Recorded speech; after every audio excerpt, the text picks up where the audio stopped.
Sain UU, tasain UU, yang artinya, halo Rebahaners, dimanapun kalian berada, bagaimana kabarnya? Kembali lagi bersama saya John, still in the house. Kangen ya opening seperti ini. Salah satu film yang sebenarnya sudah pernah saya bahas 3 tahun lalu berjudul Ninja Assassin tahun 2009.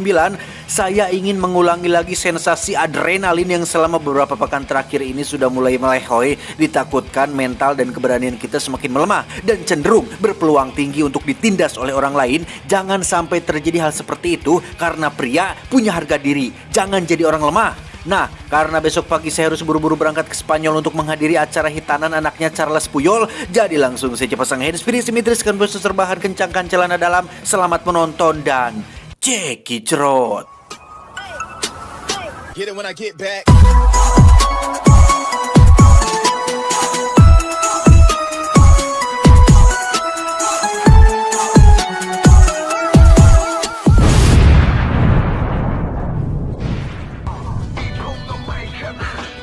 Cerita diawali dengan memperlihatkan kelompok Yakuza sedang berkumpul di sebuah bar di Jepang, di mana sang bos kebetulan sedang dibuatkan tato oleh kakek pembuat tato yang metode pembuatannya masih menggunakan cara tradisional, sehingga hal itu membuat si bos kesakitan dan memarahi si kakek berkali-kali. Did you just say, old man?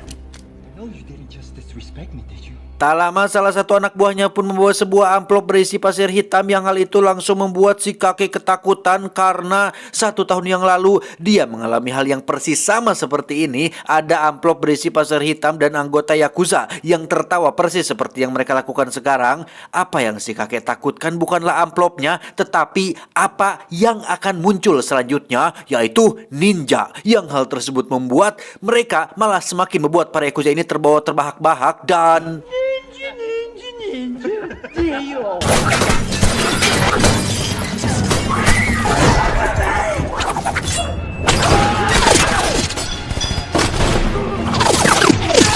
Ya, semua yang dikatakan si kakek pun menjadi kenyataan ketika sosok ninja yang bersembunyi di kegelapan dengan begitu sadis membantai semua anggota Yakuza termasuk si bos. Sehingga di saat bersamaan si kakek merasa sangat kagum sekaligus takut karena mitos tentang keberadaan ninja kecuali Naruto adalah nyata dan bukan hanya dongeng semata.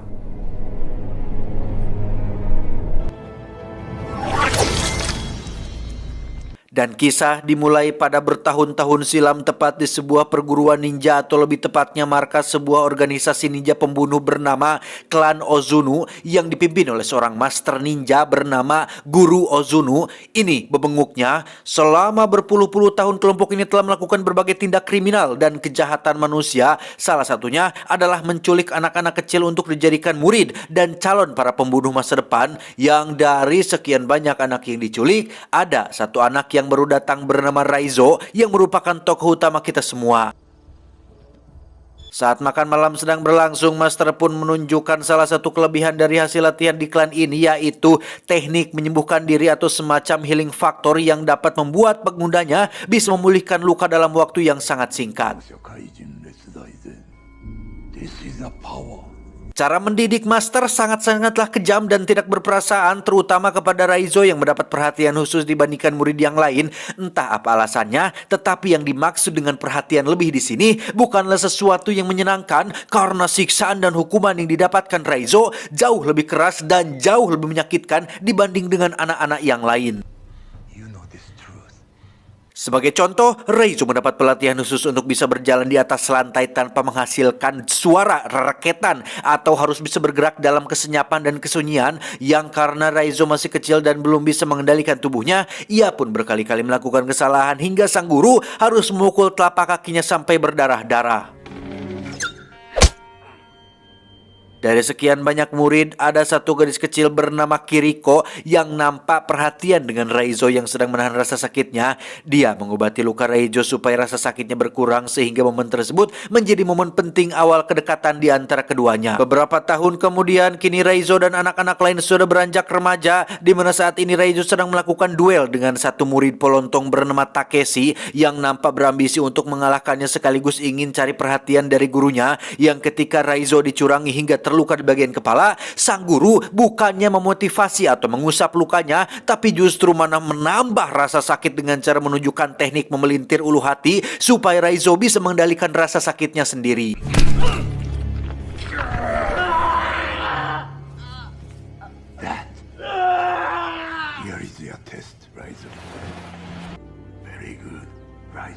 Tahun berikutnya, Raizo kembali menjadi satu-satunya murid yang mendapat pelatihan khusus, yaitu mempertajam panca indera dengan cara menutup matanya selama 1 tahun penuh, sehingga dari sekian banyak murid, hanya Raizo lah yang berhasil mencapai tingkatan tertentu dalam dunia ninja, yang hal itu dibuktikan ketika dia berhasil mengalahkan si Takeshi dengan mata tertutup.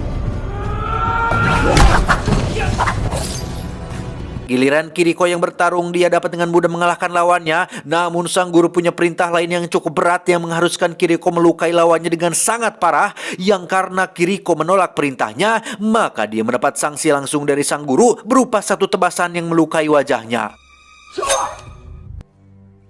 Tak hanya itu, Kiriko mendapat sanksi lain berupa kurungan selama 1 bulan, di mana Raizo yang merasa hutang budi pun berinisiatif membantunya bertahan hidup dengan cara memberikannya air minum melalui sebuah sedotan kecil. Beberapa waktu berlalu, Kiriko yang sudah tidak tahan pun nekat kabur sendirian, di mana Raizo yang memergoki hal itu pun sempat melarangnya. Karena jika dia melakukannya maka hukumannya akan sangat-sangat berat, yaitu kematian. Namun Kiriko tetap yakin dengan keputusannya karena setiap manusia berhak mendapatkan kehidupan dan punya hak untuk menunjukkan atau menentukan jalan ninjanya masing-masing.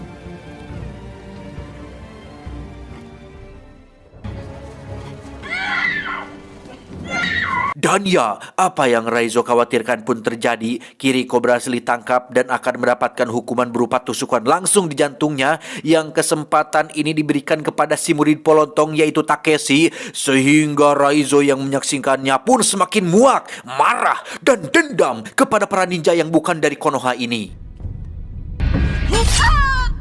7 tahun berlalu, kini Raizo sudah dewasa dan wajahnya mirip sekali dengan tokoh utama di serial drama TV Korea berjudul Full House yang dulu sempat ngetren pada zamannya, dan memang dialah orangnya. Untuk pertama kalinya, Raizo mendapat kesempatan untuk melakukan debut pertamanya, yakni sebuah pekerjaan untuk membunuh target yang ciri-cirinya memakai jam tangan emas, yang tanpa rasa ragu sedikit pun, Raizo langsung turun ke lapangan untuk melakukannya.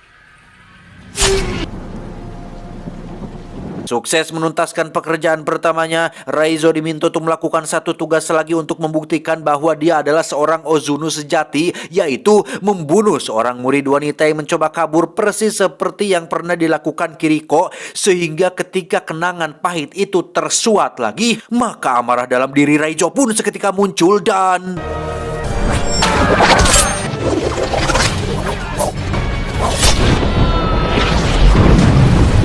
Entah bagaimana kronologi detail setelah kejadian itu, intinya si guru menganggap Raizo sudah berkhianat dan meninggalkan sedikit cindera mata berupa luka di wajah yang membuat satu mata si guru pecak, mamam si lebok. Dan kisah baru akan benar-benar dimulai ketika Raizo memulai hidup barunya dengan identitas yang baru. Dan inilah Chibimaru Kocan, loh, dan inilah Ninja Assassin.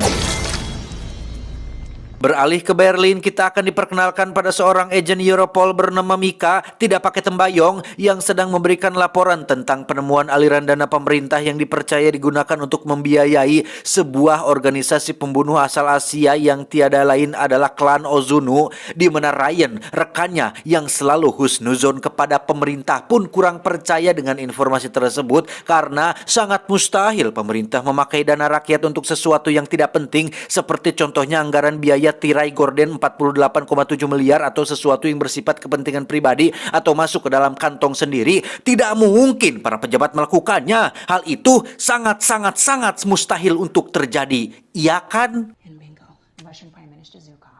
2 hari kemudian, Ryan nyatanya peduli dengan penyelidikan Mia dan bahkan sudah mendapatkan beberapa informasi mengenai kasus ini, di mana 2 tahun yang lalu juga ada seorang agen intelijen asal Rusia yang sudah lebih dulu menyelidiki kasus ini, bahwa memang benar beberapa oknum pemerintahan dari beberapa negara diketahui sering memakai jasa dari klan Ozuno untuk menyelesaikan suatu permasalahan seperti menghabisi saingan politik, melukai pejabat jujur dengan cara disiram air keras di waktu subuh, dan lain-lain, sehingga apabila Mia ingin melanjutkan penyelidikan ini, dia bisa pergi ke Rusia untuk menemui istri dari si agen yang tewas 2 tahun yang lalu.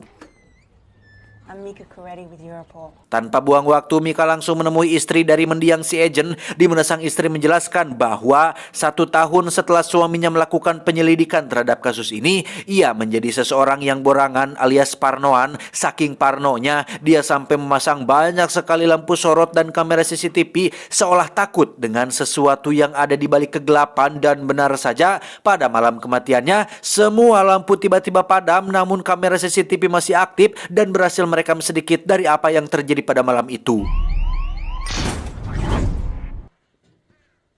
Saat Mika periksa, ternyata ada wajah Reizo yang sedang bertarung dengan sesuatu yang tidak tertangkap kamera. Entah dia pelakunya atau sedang bertarung dengan si pelaku. Namun Mika percaya bahwa Reizo adalah kunci untuk mengungkap kasus ini. Aku mah masih pemula. Ajarin dong, sepuh, ajarin dong, masih pemula. Kembali ke Reizo dengan kehidupan barunya di kota, dia kebetulan sedang berada di tempat cuci pakaian tepat saat ada seorang wanita Jepang meminta pertolongannya. Yang berkat latihan selama bertahun-tahun, Reizo memiliki insting yang sangat-sangat tajam hingga dapat menyadari jika wanita yang ada di depannya saat ini adalah seorang ninja yang diutus untuk membunuhnya, sehingga Reizo sendiri tinggal di sebuah apartemen biasa. Setiap kali dia pulang dari luar, Reizo pasti selalu memeriksa barang-barang pribadinya untuk memastikan tidak ada orang yang masuk ke tempat tinggalnya. Dan saatnya jadwal latihan, Reizo sesekali teringat dengan perkataan sang guru mengenai cara hidup seorang ninja, bahwa rasa sakit adalah kelemahan dan satu-satunya cara untuk mengatasinya adalah mengendalikan rasa sakit itu sendiri.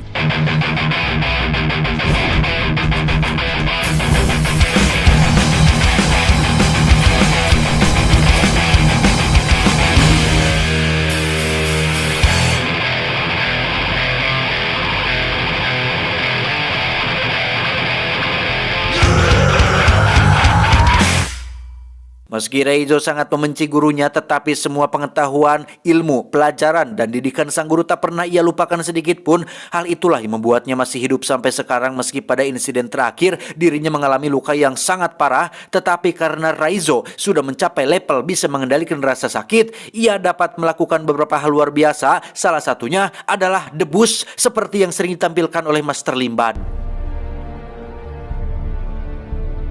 Tak hanya itu, Reizo memiliki senjata favorit yang disebut dengan kusarigama atau sejenis senjata yang terdiri dari rantai dan pisau tajam kecil. Akan sangat bahaya sekali apabila digunakan oleh orang yang tidak profesional, tetapi di tangan para sepuh, suhu, senior, spesialis, dan ahlinya, kusarigama adalah senjata yang sangat mematikan. Sepuh, ajarin dong.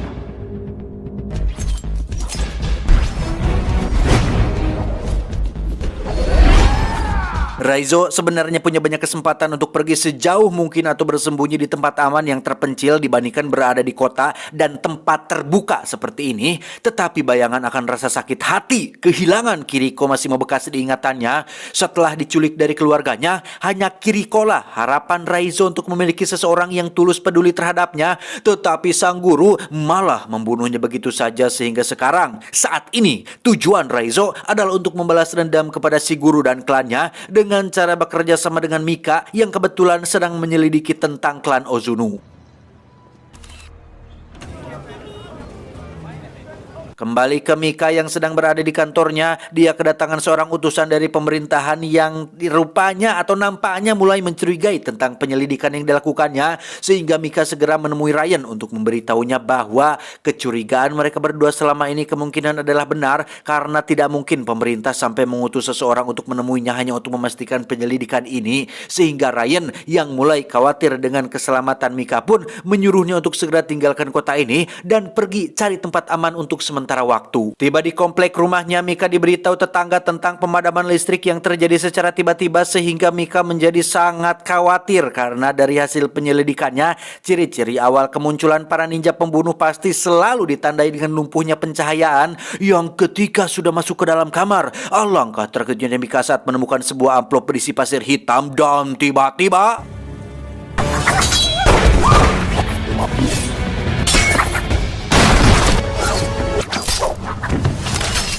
Sungguh tak diduga, Raizo sudah ada di sana selama berjam-jam hanya untuk melindungi dan menemui Mika secara langsung. Yang tujuan daripada dia ke sini adalah tentu saja untuk membantu Mika menemukan klan Ozunu sekaligus membalas dendam kepada si guru.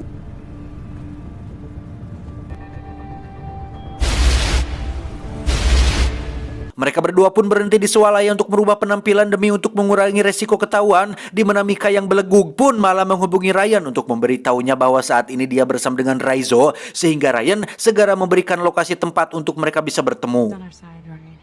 He wants Azunu, but he needs... Tiba di lokasi pertemuan, Raizo yang memiliki insting kuat pun bisa langsung menyadari niat Ryan yang ingin menangkapnya dan...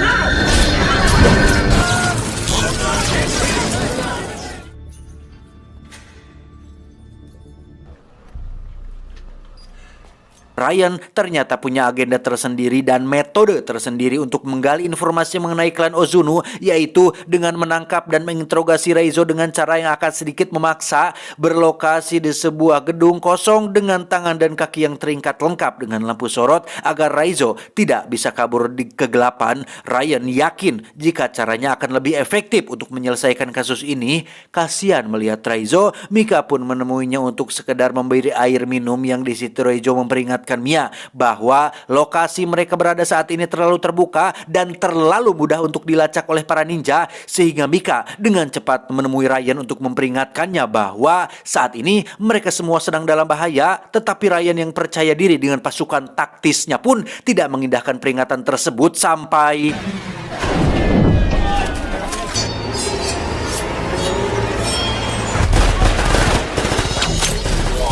Ketika para ninja sedang sibuk membantai pasukan taktis, Mika sendiri terlihat sedang melepaskan ikatan Raizo tepat saat satu ninja sudah keburu masuk ke dalam sana dan...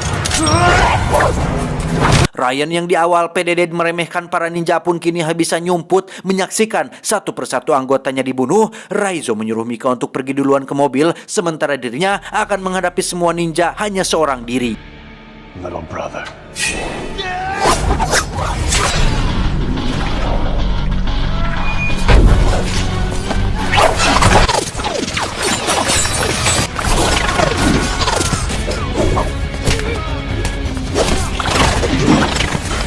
Mika sendiri terlihat sudah berada di mobil menunggu kemunculan Raizo, yang ketika dia sedang harap-harap cemas, tiba-tiba...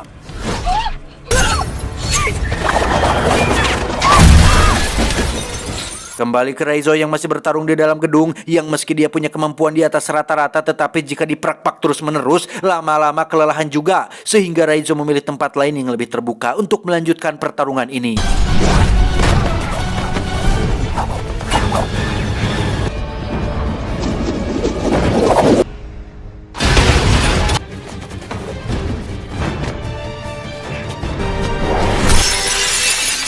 Jika sebelumnya mereka terbiasa bertarung di dalam ruangan yang penuh dengan sudut-sudut gelap, sekarang para ninja pembunuh ini harus membiasakan diri bertarung di tengah jalan, yang karena Raizo sudah terlalu kelelahan, akhirnya dia pun kecolongan saat perutnya terkena tebasan pedang, yang ketika Takeshi akan mengakhirinya, tiba-tiba...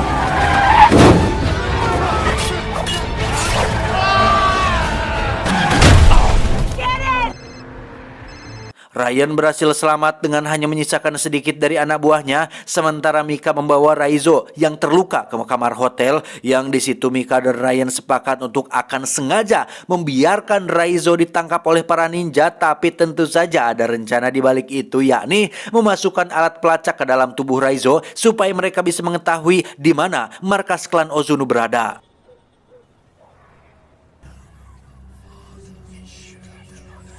Raizo dibawa dalam sebuah peti besi untuk diserahkan kepada si guru, yang dalam sepanjang perjalanan menuju ke sana, Raizo memilih untuk bersikap tenang dan tidak panik. Justru dia malah teringat dengan ajaran sang guru mengenai teknik menyembuhkan diri menggunakan jurus segel tangan yang berfungsi untuk mengubah cakra menjadi obat efektif, yang saking efektifnya luka pada perut Raizo bisa rapat sendiri tanpa bantuan obat merah atau betadine. Tiba di markas, Raizo langsung menghadap sang guru yang kini sudah pecak. Beliau teramat sangat kecewa terhadap tindakan Raizo yang memilih untuk berkhianat. Padahal dulu, waktu pertama datang ke tempat ini, si guru melihat potensi besar pada diri Raizo dan ada sedikit harapan tentang Raizo yang akan menjadi penerusnya menggantikan kepemimpinan klan Ozuno di tempat ini.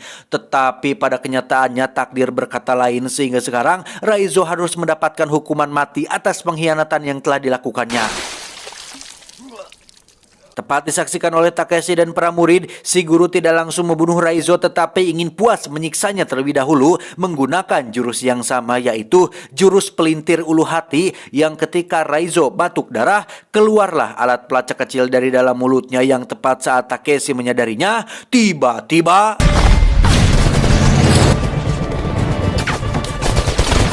meski para ninja ini bisa muncul dan hilang dalam kegelapan, tetapi ketika dihadapkan dengan pasukan militer senjata berat, tetap saja mereka kewalahan dan tak bisa menghindar dari peluru yang ditembakkan. Sementara itu, Raizo yang ikatannya sudah dilepas pun memilih untuk masuk sendirian mencari Takeshi dan si guru untuk membalas dendam atas Kiriko. Dengan modal dua bilah pedang di tangan, Raizo harus menghadapi Takeshi dan 4 anak buahnya yang momen ini benar-benar beradrenalin karena pertarungan dilakukan dalam jarak dekat dengan senjata yang berseliweran di mana-mana.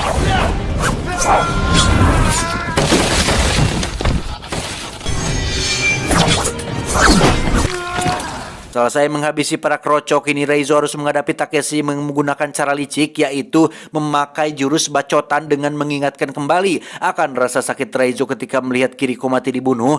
Takeshi sudah salah besar mengingatkan momen tersebut karena justru malah memancing amarah dan kebrutalan Raizo yang malah balik membuat Takeshi menjadi ketar-ketir dibuatnya.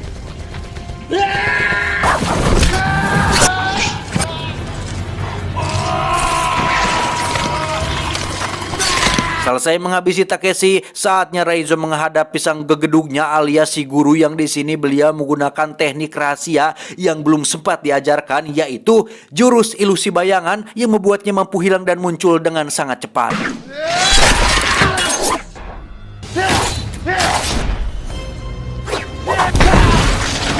Raizo diserang secara bertubi-tubi berdarah-darah, benar-benar dihajar habis-habisan oleh si guru yang bergerak sangat terlalu cepat, yang meski Raizo sudah berusaha maksimal, dia tidak punya peluang untuk menang melawan jurus tingkat tinggi yang dimiliki oleh gurunya. Tepat saat Raizo akan dibunuh, muncullah Mika yang berhasil menyelamatkannya, namun sungguh sangat disayangkan, si guru tiba-tiba muncul dari belakang dan menusuk dada kiri Mika yang membuatnya langsung terjatuh dan... Untuk kedua kalinya, Raizo harus melihat orang baik dibunuh oleh tangan biadab gurunya, yang pada titik ini Raizo benar-benar sudah tidak tahan dengan gurunya. Amarah yang ada pada dirinya memancing cakra dalam tubuhnya keluar sehingga tanpa sadar Raizo bisa meniru sebuah jurus tanpa dia harus mempelajarinya terlebih dahulu. Dan ya, kini saatnya si guru ketar-ketir melihat anak didiknya lebih jago, lebih cepat, lebih luar biasa menguasai jurus rahasianya. Sehingga jangan salahkan Pak Harun Masiku apabila si guru harus tewas saat itu juga.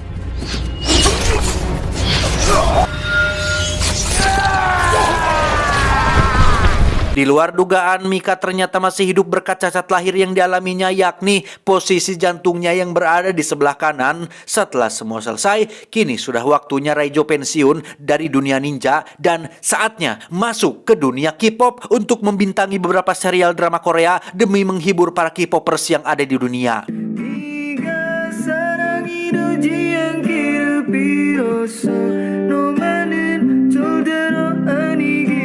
Tamat, ending yang cukup meninjakan. Sama seperti sikap Raizo yang memilih untuk mengkhianati kelompok jahatnya, bahwa hidup itu terdiri dari berbagai pilihan dan kita harus mampu memilihnya meski dalam kondisi terdesak.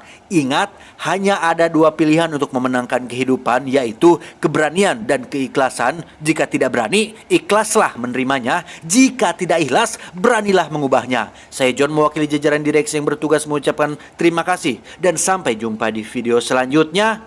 Adios, sempak basah Orochimaru. Cuau, cuau, cuau.